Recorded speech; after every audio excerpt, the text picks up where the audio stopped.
Selamat pagi, siang, sore, malam kepada Pak Yerik dan juga teman-teman semua. Kami dari kelompok 2 yang beranggotakan Angelina Ariniopa, Sylvia Selina, Baby Evangelika Kristi, Johanna Ignacia Afriani Manti, dan Ruth Sanera Rowomsiwor akan mempresentasikan materi mengenai negosiasi dalam pembelian. Adapun presentasi ini bertujuan untuk memenuhi nilai UTS mata kuliah HTM 305, yaitu pembelian dalam industri hospitality. Yang akan dibahas pada presentasi kali ini yaitu yang pertama, pentingnya negosiasi dalam pembelian, yang kedua, tahapan dalam proses negosiasi, yang ketiga, perencanaan sebelum negosiasi, nomor 4, menentukan BATNA, nomor 5, teknik negosiasi, nomor 6, komunikasi efektif, lalu yang ketujuh, manajemen konflik dalam negosiasi, yang kedelapan, aspek hukum dalam negosiasi, kesembilan, evaluasi dan pemantauan kontrak, lalu yang terakhir, yaitu teknologi dalam negosiasi. Nah, pertama-tama, saya akan membahas mengenai pengertian negosiasi. Negosiasi di dalam pembelian adalah proses interaksi antara dua pihak atau lebih, di mana mereka berusaha untuk mencapai kesepakatan yang sekiranya saling menguntungkan terkait dengan pembelian produk atau layanan. Nah, contoh dari kegiatan negosiasi yang dekat dengan kehidupan kita sehari-hari yaitu kegiatan tawar-menawar yang terjadi di pasar tradisional. Lalu yang berikutnya yaitu mengapa sih negosiasi itu penting dilakukan? Nah, yang pertama itu karena optimasi biaya. Optimasi biaya yaitu proses untuk mencari cara mengurangi atau meminimalkan pengeluaran serta memaksimalkan efisiensi pengeluaran di dalam suatu organisasi atau perusahaan. Lalu yang kedua yaitu kualitas produk dan juga layanan. Nah, dengan negosiasi di dalam pembelian ini terjadi, kualitas produk dan juga layanan yang ditawarkan kepada pelanggan atau perusahaan itu dapat terjamin. Nah, lalu kualitas produk dan juga layanan ini merupakan salah satu kunci yang mempengaruhi kepuasan pelanggan, reputasi perusahaan, serta kesuksesan jangka panjang suatu perusahaan. Lalu, yang ketiga yaitu pengendalian resiko.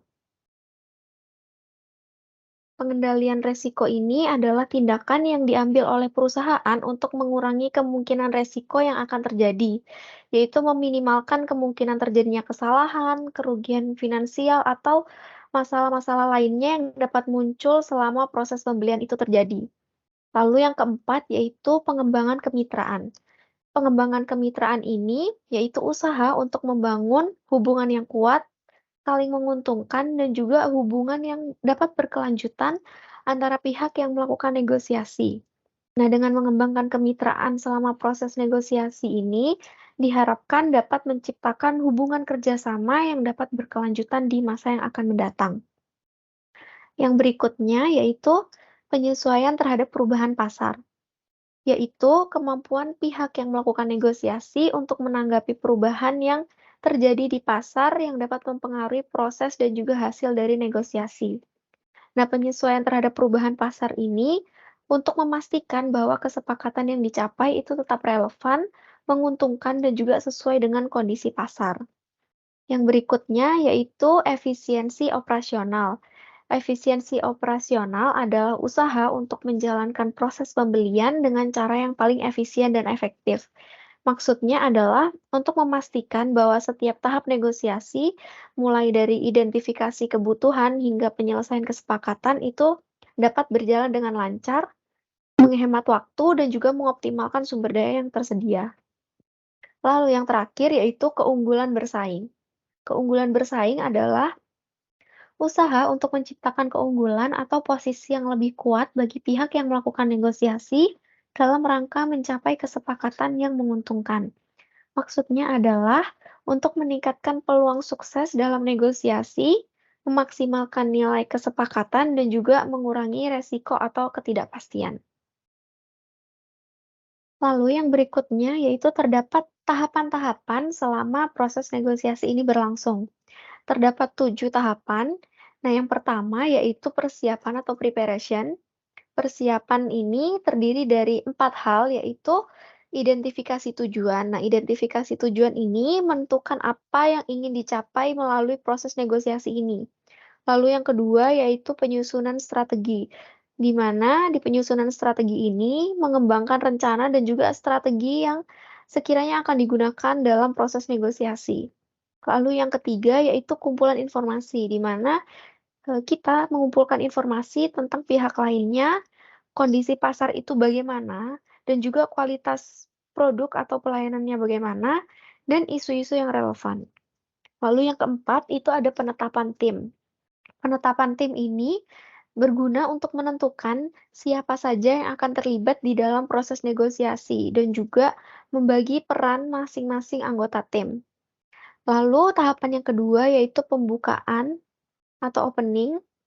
Di dalam pembukaan ini terdapat dua hal yang harus diperhatikan, yaitu yang pertama, pengenalan, di mana pihak yang terlibat itu memperkenalkan diri dan juga menjelaskan apa tujuan dari negosiasi ini. Lalu yang kedua yaitu menetapkan aturan, yaitu menetapkan aturan dasar seperti waktu pertemuan, lalu agenda-agenda yang akan mendatang, dan juga tata tertib dari negosiasi ini. Lalu tahapan yang ketiga yaitu penjelasan atau exploration. Di exploration, di tahap penjelasan ini terdapat tiga hal yang perlu diperhatikan, yaitu yang pertama scanning. Scanning yaitu mendengarkan pihak lain untuk memahami perspektif dan juga kepentingan dari mereka. Lalu yang kedua itu sharing, di mana pihak yang terlibat saling berbagi informasi tentang tujuan, kebutuhan, atau prioritas dari masing-masing pihak. Lalu yang ketiga, itu identifikasi isu, yaitu menentukan isu-isu yang perlu dibahas dan juga didiskusikan selama proses negosiasi ini terjadi. Lalu yang keempat, yaitu ada tahap tawar-menawar atau bargaining.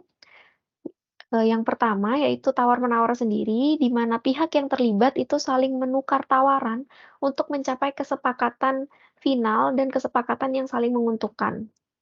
Lalu yang kedua yaitu kompromi, yaitu upaya untuk mencapai kesepakatan yang memuaskan semua pihak dengan memberikan dan juga menerima. Yang berikutnya yaitu tahap pencapaian kesepakatan atau agreement. Terdapat tiga hal yang harus dilakukan, yaitu yang pertama, kesepakatan akhir, di mana pihak yang terlibat itu menyetujui kesepakatan akhir dan mengidentifikasi semua detail dari kesepakatan itu. Lalu yang kedua, penulisan kesepakatan, di mana nantinya akan menyusun dokumen kontrak atau kesepakatan tertulis yang mencerminkan kesepakatan yang telah dicapai oleh kedua belah pihak. Lalu yang ketiga yaitu penandatanganan. Nah, apabila diperlukan, dokumen kesepakatan atau kontrak itu dapat ditandatangani oleh semua pihak yang terlibat. Lalu tahapan yang keenam yaitu penutupan atau closure. Terdapat tiga tahapan, yaitu yang pertama pelaksanaan kesepakatan, di mana pihak yang terlibat itu menerapkan kesepakatan sesuai dengan yang sudah disepakati di dokumen kesepakatan atau kontrak yang sudah ditandatangani. Lalu yang kedua yaitu pengawasan. Pengawasan ini adalah proses di mana masing-masing pihak memantau dan juga memastikan kinerja sesuai dengan kesepakatan yang sudah disepakati oleh semua pihak yang terlibat. Lalu yang ketiga yaitu menyelesaikan masalah, di mana di proses ini yaitu proses untuk menangani masalah atau perubahan yang mungkin muncul selama pelaksanaan kesepakatan itu. Lalu tahapan yang ketujuh atau yang terakhir yaitu pemantauan dan juga penilaian atau monitoring and evaluation. Terdapat dua hal, yaitu yang pertama penilaian kinerja, di mana nantinya menilai sejauh mana kesepakatan itu telah memenuhi tujuan awal. Lalu yang kedua yaitu pembelajaran, yaitu mempelajari pelajaran dari proses negosiasi untuk memperbaiki strategi yang akan digunakan di masa yang mendatang.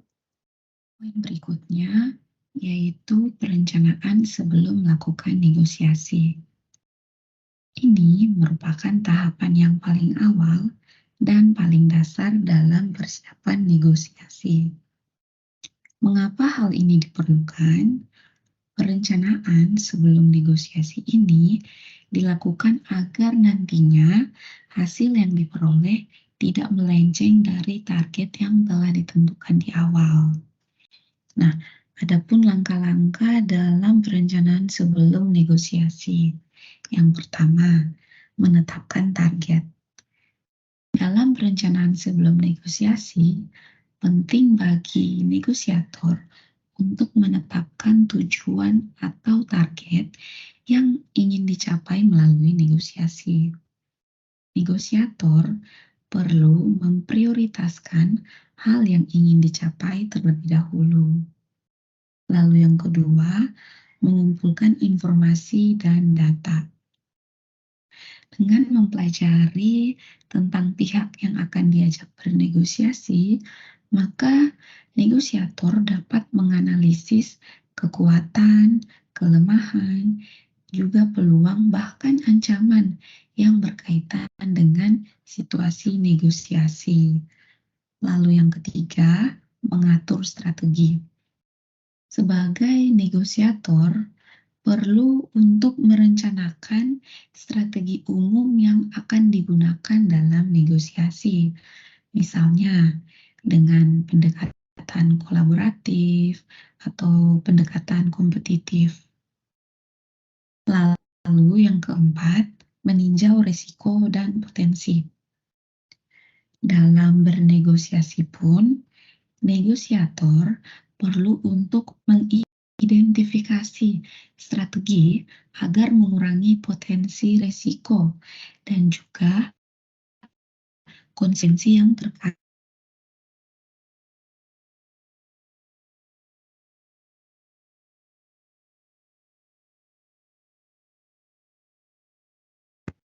Kita harus menentukan apakah hasilnya nanti sebanding dengan risiko yang diambil.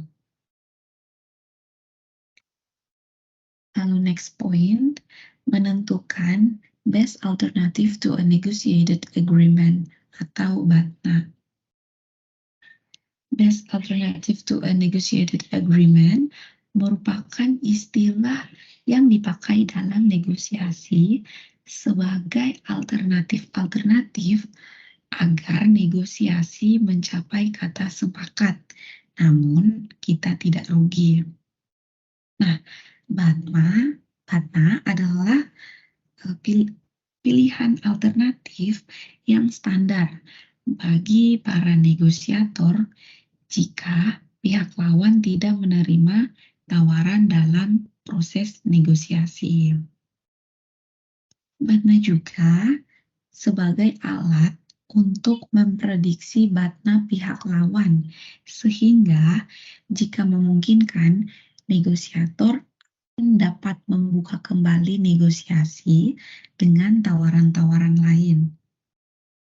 Untuk mencapai hasil terbaik, penting untuk negosiator melakukan persiapan sebaik mungkin sebelum negosiasi. Artinya, negosiator tidak hanya harus mempersiapkan BATNA yang kuat terlebih dahulu, namun negosiator juga harus mempertimbangkan BATNA yang mungkin tersedia bagi pihak lawan.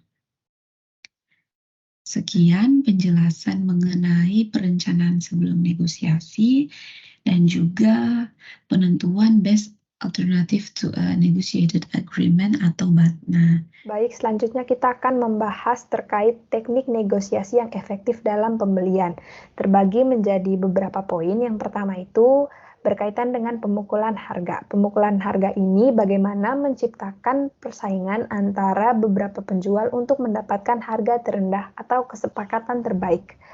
Nah, hal ini bisa menjadi strategi yang efektif dalam beberapa situasi, terutama ketika Anda atau perusahaan Anda memiliki banyak opsi penjual atau supplier.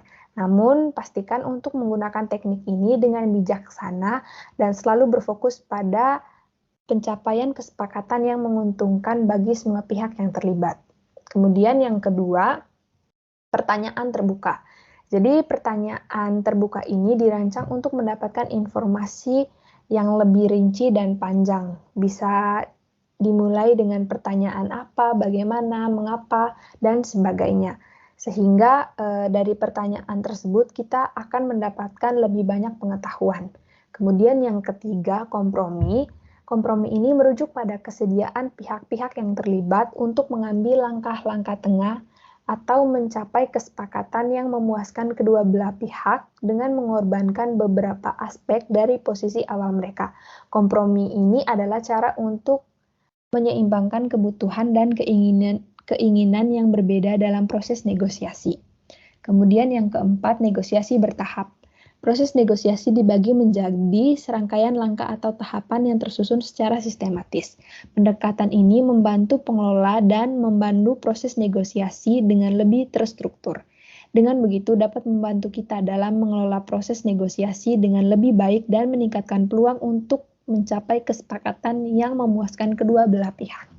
Kemudian poin kelima itu berkaitan dengan negosiasi berdasarkan nilai, yaitu berfokus pada menciptakan nilai tambah untuk semua pihak yang terlibat dalam proses negosiasi. Pendekatan ini lebih dari sekedar mencapai harga terendah atau keuntungan maksimum. Ini mencari cara untuk memaksimalkan manfaat yang diperoleh semua pihak dari kesepakatan tersebut. Kemudian yang terakhir berkaitan dengan negosiasi terpisah, di mana pihak-pihak yang terlibat dalam negosiasi itu berpisah untuk melakukan diskusi atau perundingan terpisah dengan dibantu mediator atau pihak ketiga. Teknik ini digunakan ketika situasi memerlukan pengolahan masalah secara rahasia atau ketika ada ketidaksetujuan yang signifikan antara pihak-pihak yang terlibat. Kemudian yang berikutnya berkaitan dengan menggabungkan teknik-teknik untuk hasil terbaik. Yang pertama, bisa dilakukan dengan melakukan persiapan yang matang. Kemudian yang kedua, dengarkan dengan cermat sehingga tidak ada 1-2 informasi yang terlewatkan dan dapat benar-benar dimengerti apa maksud yang disampaikan oleh pihak lain. Kemudian yang ketiga itu give and take. Dan yang keempat, jaga emosi. Jadi dalam negosiasi kita mempertaruhkan kepentingan kita dan kepentingan lawan bicara kita. Tentu saja kedua belah pihak pasti ingin kepentingannya lah yang menang. Dalam mempertahankan kepentingan tersebut harus dilakukan dengan baik tanpa emosi. Jadi apabila ada suatu keberatan yang ingin disampaikan, maka disampaikanlah dengan baik dan benar. Jangan sampai hal tersebut membuat keributan. Kemudian yang kelima, gunakan taktik berdasarkan situasi. Dan yang keenam, pandai membaca isyarat dan bahasa tubuh. Jadi kita harus peka dan memperhatikan isyarat dan bahasa tubuh dari lawan bicara kita. Sebab komunikasi itu bukan hanya melalui kata-kata, tetapi melalui bahasa tubuh. Dari bahasa tubuh juga kita dapat mengetahui tanggapan seorang terhadap apa yang kita bicarakan. Dan yang ketujuh itu, jangan terburu-buru.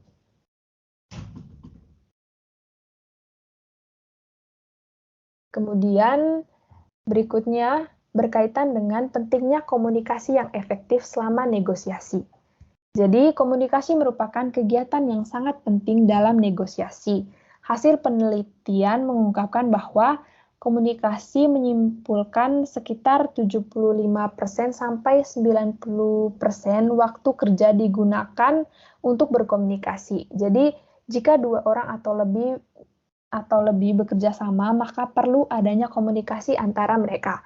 Semakin baik komunikasi, maka makin baik pula kerjasama mereka. Komunikasi yang efektif menuntut rasa saling menghormati, percaya, terbuka, dan tanggung jawab. Komunikasi yang efektif dapat dilihat dari elemen dan proses komunikasi, antara lain elemen pesan terdiri dari pengiriman pesan, penerimaan pesan, pesan media, dan respon serta umpan balik dan gangguan pesan. Dengan komunikasi kita menjadi yang pertama, kita akan mendapatkan pemahaman yang lebih baik. Karena selama bernegosiasi, kita akan berhadapan dengan pihak lain yang memiliki tujuan, kepentingan, dan pandangan yang mungkin berbeda. Selain kata-kata, komunikasi efektif juga melibatkan pemahaman isyarat nonverbal seperti bahasa tubuh, ekspresi wajah, dan intonasi suara. Hal ini dapat memberikan petunjuk tambahan tentang perasaan dan niat pihak lain. Jadi melalui komunikasi kita jadi mengetahui tujuan, kepentingan, dan pandangan lawan bicara kita tersebut. Dengan begitu kita jadi lebih memahami apa maksud dan tujuan yang dibicarakan oleh pihak lain. Kemudian yang kedua itu klarifikasi perspektif, yaitu berusaha dengan sesama untuk memahami dan mengklasifikasikan pandangan, ide, atau sudut pandang yang dimiliki oleh pihak lain yang terlibat dalam negosiasi. Kemudian yang ketiga, menghindari kesalahpahaman.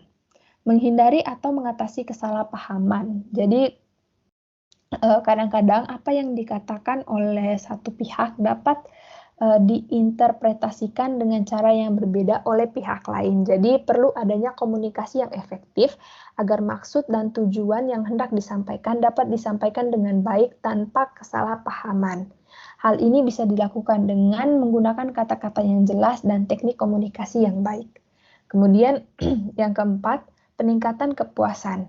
Jadi melalui komunikasi yang efektif, kita tentu akan saling memahami maksud dan tujuan dari pihak lain, sehingga dapat meningkatkan kepuasan, di mana tujuan yang hendak disampaikan oleh kedua belah pihak dapat disampaikan dan dapat saling mengerti antar kedua belah pihak. Kemudian yang terakhir, pencegahan konflik. Karena komunikasi yang dilakukan secara efektif, dengan begitu kata-kata yang disampaikan tidak akan menimbulkan konflik karena tidak akan ada kesalahpahaman. Kemudian mendengarkan dengan baik adalah bagian penting dari komunikasi yang efektif. Jadi ketika semua pihak merasa didengarkan dengan baik, hal ini dapat menghindari perasaan tidak dihargai yang sering memicu konflik.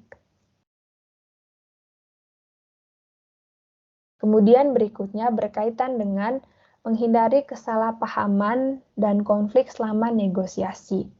Hal yang bisa dilakukan dengan cara yang pertama menjaga keterbukaan, yang kedua mendengarkan dengan aktif, kemudian yang ketiga memberikan pertanyaan, kemudian yang keempat menggunakan bahasa yang jelas dan tertulis, kemudian yang kelima menggunakan ilustrasi dan contoh, yang keenam menggunakan komunikasi nonverbal yang positif, kemudian yang ketujuh mendefinisikan istilah dan terminologi, kemudian yang kedelapan catat kesepakatan tertulis, dan yang kesembilan manajemen konflik dengan baik, kemudian yang terakhir evaluasi secara berkala.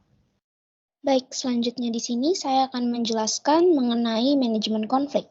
Jadi, manajemen konflik itu adalah satu aspek penting dalam negosiasi. Konflik sendiri itu adalah ketidaksepakatan atau ketegangan antara pihak-pihak yang terlibat dalam negosiasi. Bagaimana kita atau pihak-pihak yang terlibat dalam negosiasi mengelola konflik itu dapat berpengaruh sangat besar pada hasil akhir negosiasi. Nah, berikut ada beberapa langkah yang dapat membantu pihak-pihak yang bernegosiasi dalam manajemen konflik selama negosiasi. Yang pertama yaitu kenali sumber konflik. Jadi sebelum melakukan negosiasi, ada baiknya kalau pihak yang ingin melakukan negosiasi mengidentifikasi sumber-sumber konflik yang mungkin muncul selama negosiasi atau penyebab dari negosiasi tersebut harus lahir. Nah, hal ini itu bisa termasuk perbedaan pendapat, kepentingan yang bertentangan, atau masalah yang lebih emosional. Selanjutnya di sini ada dengarkan dengan cermat. Nah, dengarkan dengan cermat ini terjadi harus dilakukan saat negosiasi sedang berlangsung. Jadi, pihak yang melakukan negosiasi itu wajib mendengarkan dengan seksama argumen dan pandangan dari semua pihak yang terlibat. Usahakan untuk benar-benar memahami sudut pandang dari pihak yang melakukan negosiasi sebelum merespons argumen yang disampaikan oleh pihak yang juga ada dalam negosiasi tersebut. Kemudian selanjutnya ada komunikasi efektif. Di sini itu komunikasi efektif maksudnya komunikasikan pendapat dan kepentingan yang dimiliki dengan jelas dan terbuka. Nah, ini juga saat negosiasi itu usahakan hindari bahasa kasar atau menyerang yang dapat memperburuk konflik. Jadi intinya harus profesional dan tidak boleh tersulut emosi. Kemudian selanjutnya ada cari solusi bersama. Nah, pihak yang ada dalam negosiasi tersebut itu harus mendorong diskusi untuk mencari solusi bersama yang menguntungkan semua pihak. Jadi, pihak yang ada di dalam negosiasi tersebut harus mencoba untuk menemukan titik temu yang memenuhi kepentingan semua pihak. Karena perlu diingat, negosiasi itu hasil akhirnya bukan siapa yang menang atau siapa yang kalah. Negosiasi itu hasil akhirnya adalah lahirnya sebuah keputusan yang menguntungkan pihak-pihak yang ada dalam negosiasi tersebut. Selanjutnya ada gunakan mediasi. Jika konflik sulit untuk diatasi, dipertimbangkan untuk menghadirkan seorang mediator yang dapat membantu meredakan ketegangan dan membantu dalam mencapai kesepakatan. Kemudian yang selanjutnya ada berikan kompromi. Kadang-kadang pihak-pihak yang ada di dalam negosiasi mungkin perlu mengorbankan sebagian dari kepentingan mereka untuk mencapai kesepakatan yang dapat diterima semua pihak. Kompromi bisa menjadi kunci dalam menyelesaikan konflik. Nah, selanjutnya ada pertimbangkan alternatif. Jadi, pihak-pihak yang ada di dalam negosiasi tersebut itu harus selalu mempertimbangkan alternatif jika negosiasi tidak menghasilkan kesepakatan. Jadi kita atau pihak yang ada di dalam negosiasi tersebut harus siap untuk mencari solusi lain jika negosiasi tidak berhasil. Kemudian yang terakhir di sini ada evaluasi akhir. Setelah negosiasi selesai, luangkan waktu untuk mengevaluasi hasil akhir. Apakah kesepakatan yang dicapai memenuhi kepentingan pihak-pihak yang berada di dalam negosiasi? Dan apakah pembelajaran yang dapat diambil untuk negosiasi di masa depan? Manajemen konflik dalam negosiasi memerlukan keterampilan komunikasi yang baik, empati, dan kesabarannya. Tujuannya adalah mencapai kesepakatan yang saling menguntungkan tanpa merusak hubungan antar pihak yang terlibat. Selanjutnya ini ada tentang aspek hukum dalam negosiasi. Dalam negosiasi terdapat beberapa aspek hukum yang perlu diperhatikan. Meskipun negosiasi adalah proses komunikasi untuk mencapai kesepakatan, itu juga dapat memiliki implikasi hukum. Nah, berikut ada 3 aspek hukum yang perlu dipertimbangkan dalam negosiasi. Yang pertama ada privasi dan keamanan data. Jika data pribadi atau sensitif diperlukan dalam negosiasi, maka perlindungan data dan privasi juga harus diperhatikan sesuai hukum yang berlaku. Yang kedua ada hukum persaingan dan antitrust. Hukum persaingan dan antitrust dapat membatasi kesepakatan yang menciptakan monopoli atau merusak persaingan dalam beberapa kasus. Negosiasi yang dianggap melanggar hukum persaingan bisa mendapatkan perhatian dari otoritas regulasi. Kemudian yang terakhir itu ada hukum internasional. Jadi jika negosiasi melibatkan pihak dari berbagai yurisdiksi atau berpotensi melibatkan masalah hukum internasional, maka peraturan hukum internasional harus dipertimbangkan.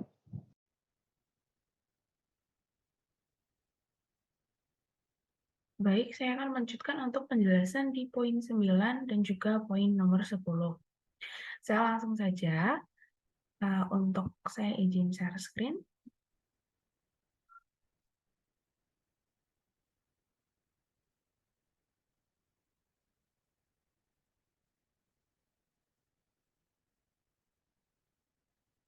Oke, ini adalah poin yang ke-9 dan juga yang ke-10. Yang pertama, evaluasi dan pemantauan kontrak. Pada evaluasi dan pemantauan kontrak dapat kita lihat ada beberapa poin, mulai dari tahapannya. Yang pertama yaitu penetapan kriteria evaluasi, yaitu yang dimaksud adalah identifikasi kriteria yang akan digunakan untuk menilai pelaksanaan kontrak, termasuk tujuan kontrak, indikator kinerja, tenggat waktu, dan standar kualitas. Kemudian yang kedua, pengumpulan data. Hal ini dilakukan atau pengumpulan data ini dilakukan secara berkala sesuai dengan rencana pemantauan. Kemudian pada poin yang ketiga, analisis data. Analisis data yang dikumpulkan yaitu bertujuan untuk menilai kemajuan dan kinerja dari kontrak. Kemudian pada poin yang keempat, Identifikasi permasalahan atau penyimpangan. Identifikasi permasalahan atau penyimpangan dari ketentuan kontrak, tenggat waktu yang tidak terpenuhi, atau kinerja yang kurang memuaskan. Kemudian, pada poin yang kelima, tindakan perbaikan. Hal ini menjadi salah satu hal yang cukup penting dikarenakan hal ini perlu dilakukan untuk mengatasi permasalahan atau penyimpangan yang teridentifikasi. Kemudian poin yang keenam, pelaporan hasil. Pelaporan hasil pula tidak kalah penting karena hal ini yang digunakan untuk memantau dan untuk mencari secara merinci hasil evaluasi permasalahan yang diidentifikasi dan tindakan perbaikan yang telah diambil. Kemudian di sini ada evaluasi pada poin yang sama, yaitu nomor 7, penilaian risiko. Lakukanlah penilaian risiko berkelanjutan untuk mengidentifikasi potensi risiko baru yang mungkin muncul dalam masalah berlakunya kontrak atau selama kontrak itu berlangsung. Kemudian poin yang ke-8 atau poin terakhir, evaluasi keseluruhan dari tahap-tahap tersebut adalah setelah kontrak selesai atau mendekati akhir masa berlakunya, lakukanlah evaluasi keseluruhan terhadap kontrak untuk menilai kesuksesan, pelajaran yang dipetik atau yang didapat, dan persiapan untuk kontrak berikutnya.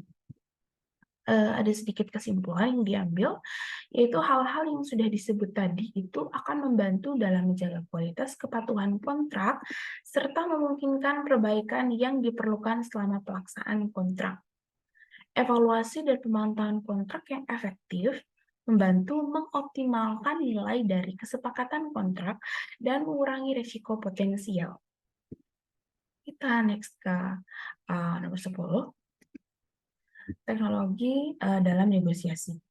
Di sini kelompok kami memiliki 3 contoh manfaat atau 3 contoh penggunaan teknologi dalam proses bernegosiasi. Yang pertama yaitu komunikasi jarak jauh yang efektif. Seperti yang kita ketahui bahwa teknologi telah memungkinkan negosiasi atau siapapun untuk berkomunikasi dengan pihak lain dari berbagai lokasi di seluruh dunia. Video konferensi, email, dan aplikasi pesan instan memungkinkan pertukaran informasi yang cepat dan efisien tanpa harus bertemu atau face-to-face atau berkumpul fisik. Kemudian di poin yang kedua, analisis data dan kepintaran buatan. Ya, pada yang kita ketahui juga, masa sekarang ini teknologi analitik dan kecerdasan buatan atau AI dapat digunakan untuk menganalisis data dan informasi yang relevan dalam proses negosiasi. Hal ini membantu negosiator dalam mengambil keputusan yang lebih baik berdasarkan bukti dan analisis yang kuat. Kemudian pada poin yang terakhir atau poin ketiga, keamanan dan kepercayaan. Hal ini juga menjadi hal yang tak kalah penting ketika melakukan suatu proses negosiasi. Teknologi juga memainkan peran penting dalam menjaga keamanan dan kepercayaan dalam negosiasi. Alat enkripsi, platform keamanan digital, dan kontrak pintar berbasis blockchain dapat digunakan untuk memastikan bahwa semua data dan informasi sensitif terlindungi dengan baik. Dalam artian bahwa informasi sensitif dari anggota dalam proses negosiasi tersebut dijamin aman. Baik, sekian presentasi dari kelompok kami. Terima kasih banyak atas waktu dan kesempatan dari Pak Yari. Terima kasih.